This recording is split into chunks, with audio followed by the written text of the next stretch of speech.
আসসালামু আলাইকুম বন্ধুরা, আপনারা কেমন আছেন? আশা করি অনেকে ভালো আছেন। আপনাদের কাছে নিয়ে চলে এলাম আরেকটি নতুন ভিডিওতে। এখন আমি কিছু কথা বলবো, আর খুবই বুঝতে পারছো যে দেশের পরিস্থিতি খুবই খারাপ, আর প্রচুর মুসলিমদের উপরে এখন অত্যাচার হচ্ছে। যেমন ইউপিতে একটা খবর যে মুসলিমদের ওপর প্রচুর অত্যাচার চলছে এখন আমাদের পশ্চিমবাংলায়ও শুরু হয়ে গিয়েছে। আর যে ইউপিতে যে ঘটনাটা হয়েছে, অনেক মুসলিম ছেলেরা, যুবক ছেলেরা যে নবী দিবসের দিনকে আর নবী দিবস উপলক্ষে যে একটা ব্যানার লিখেছিল যে আই লাভ মোহাম্মদ লেখার কারণে পুলিশ অ্যারেস্ট করেছে, কত 26 জনারকে অ্যারেস্ট করেছে। সেটাকে নিয়ে অনেক তোলপাড় চলছে দেশে। আর সত্যি তো দেশটা হচ্ছে নিরপেক্ষ দেশ, এখানে সব ধর্মের মানুষ থাকতে পারবে, বাস করতে পারবে। কিন্তু মুসলিমদের উপরে দেখছি খুবই অত্যাচার চলছে এদেশে। আমিও স্টোরি মেরেছিলাম যে আই লাভ মোহাম্মদ, আমিও ভালোবাসি, দিল থেকে ভালোবাসি। আমি হাজারবারও বলতে পারি যে I love Mohammad, I love Mohammad, I love Mohammad. আমি আমার নবীজিকে আমি খুবই ভালোবাসি। এর জন্যে একবার কেন 1000বারও জেলে দেয়, সবাই জেলে যেতে প্রস্তুত আছি। আর শুধু নবীজিকে ভালোবাসার জন্যে। আর এখানে আমরা তো কোনো দ্বন্দ্ব করিনি যে হিন্দু মুসলিম বা খ্রিস্টান, কারণে তো উল্টোপাল্টা কথা বলিনি, কারণ নিয়ে তো খারাপ মন্তব্য করিনি। তবু শুধু একটা ব্যানার লেখার কারণে আই লাভ মোহাম্মদের ভালোবাসার কারণে এখন ইউপিতে যে 26 জনের জেলে দিয়েছে। এখন দেখতে পাচ্ছি পশ্চিমবাংলায়ও অনেকজনাকে জেলে দিয়েছে, কারণ নবীজিকে ভালোবাসার জন্য। হয়তো 26 জনাকে অ্যারেস্ট করেছে আই লাভ মোহাম্মদ লেখার কারণে, কিন্তু এখন দেখতে পাচ্ছি হাজার লাখো মানুষ সব রাস্তায় লেগে গেছে শুধু I love Mohammad, I love Mohammad, I love Mohammad.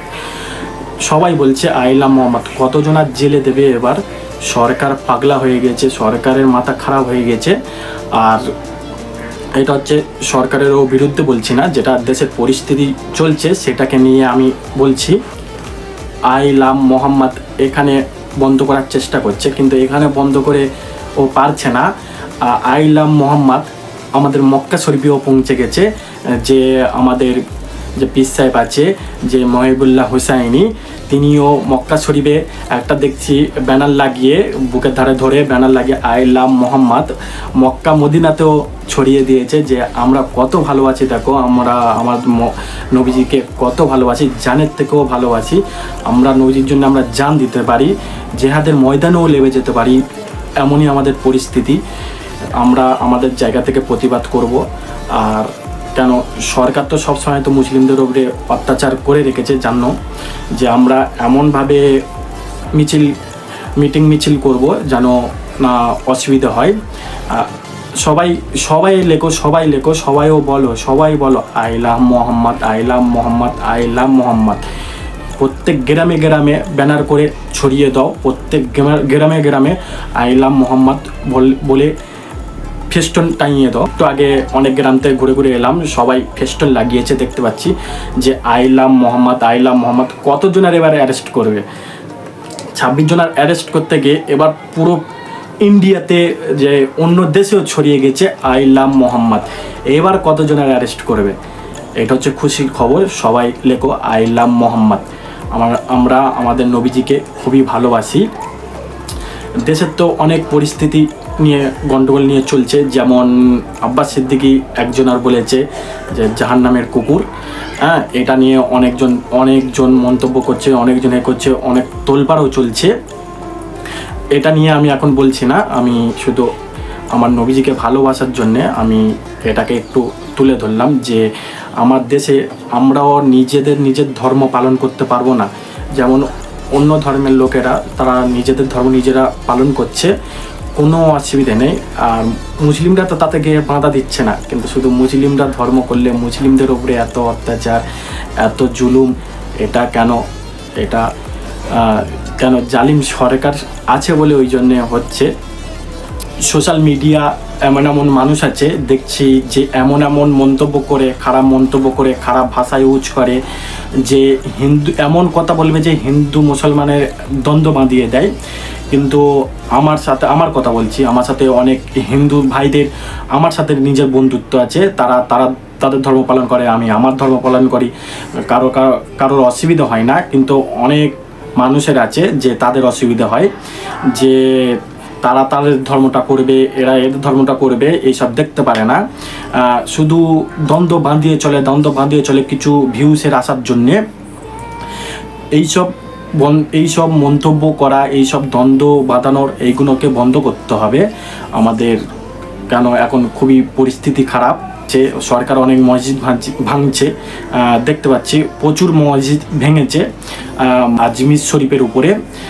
যখন কেস করে, যখন আজমির শরীফ নিয়ে প্রচুর গন্ডগোল চলে, যখন গন্ডগোল চলছে অলরেডি, তখন আমি আজমির শরীফে গিয়েছিলাম তার 1 মাস পরে, যে আগের বছর জানুয়ারি মাসে যে আমি গিয়েছিলাম আজমির শরীফে। সেইখানে গিয়ে দেখছি কিচ্ছু নেই, সেইখানে একদম ফ্রেশ মানুষরা ঘুরছে, কোনো গন্ডগোল নেই, কিচ্ছু নেই। সোশ্যাল মিডিয়ায় শুধু উল্টো পাল্টা খবরে এই হচ্ছে, সেই হচ্ছে, এটা হচ্ছে, সেটা হচ্ছে, আজমির শরীফের মাজার ভেঙে দিল, এই করে দিল, এই মাসে ভাঙবে, এই মাসে হবে, ইনকোয়ারি যাবে। আমি আজমির শরীফে গিয়ে দেখি কোনো গন্ডগোল নেই, ওখানে কোনো গন্ডগোল নেই। ওখানে দেখি অনেক হিন্দুরা, অনেক ধর্মের মানুষরা আসছে, খাজা বাবার মাজারে আসছে, এসে জিয়ারত করছে, এসে ওদের দোয়া চাইছে। অনেক ধর্মের মানুষরা দেখছে, অনেক হিন্দুরাও দেখি না আসছে খাজা বাবার মাজারে আসছে, এসে দোয়া চাইছে। এখনকার সরকার নাকি খাজা বাবাকে তুলে দেবে, মাজার ভেঙে দেবে। হ্যাঁ, আর আমি এই 2025-এ গিয়েছিলাম, গিয়ে দেখি ওখানে কোনো গন্ডগোল নেই, অনেক ধর্মের মানুষরা দেখি এসে জিয়ারত করছে। আমি গিয়েছিলাম 2018 সালে, তখন গিয়ে দেখি যে রাহুল গান্ধী এসেছিলো, রাহুল গান্ধী খাজা বাবার মাজারে এসেছিলো, এসে খাজা বাবার মাজারের থেকে দোয়া নিয়ে গিয়েছিল, যে ওখানে রাজস্থানে ভোট চলছিল তখন এসে রাহুল গান্ধীও দেখি না খাজা বাবার মাজারে এসে দোয়া চেয়ে গেছে।